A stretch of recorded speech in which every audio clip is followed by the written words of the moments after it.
COVID-19 mitigation measure. Let's cross over live and listen in to Mombasa East Member of Parliament Babu Owino currently speaking. Measures put in place leading to the minimal infections which could have been worse if there were no measures in place. We ask the government to take good care of our health workers and their immediate families during this time, and if possible an increment in their allowances.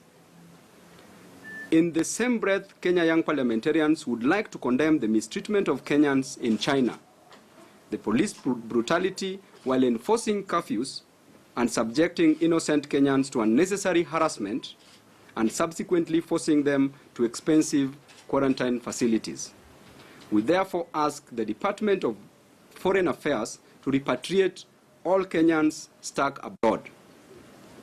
We appeal to the landlords and landladies not to harass tenants.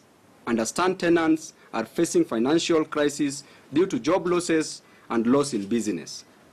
Banks should review their loan agreements with the landlords and landladies in the face of this pandemic. I have information that Kenya Power's disconnected electricity in Tasia and other areas in Nairobi against the President's directive. We demand that Kenya Power reconnects power immediately. The pandemic has neither stopped the work of Parliament nor the right of the people to be represented. To this end, we shall continue to represent, legislate, and oversight the work of the government on behalf of Kenyans.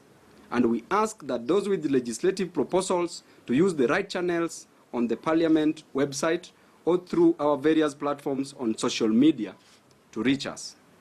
We propose that a young member of Parliament and member of County Assembly to be allowed to sit in the National Emergency Response Committee of COVID-19 and represent the youth who are equally affected by the current state of things in the country.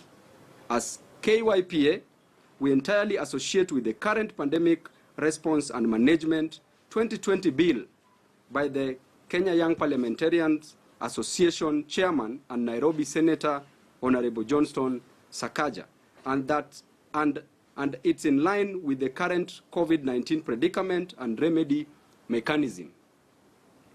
Finally, KCPE and KCSE should only test what has been covered in the syllabus. And as the Secretary General of Kenya Young Parliamentarians, the Cabinet Secretary, Education, Professor George Albert Magoa Omore, must submit to my office those exam papers in advance so that I can verify if they have tested what has not been taught so far. Mombasa East Member of Parliament Babu Owino, they are leading a section of young parliamentarians addressing the media on COVID-19 mitigation measures in the country. In other news, the Narok Maimahiu Road has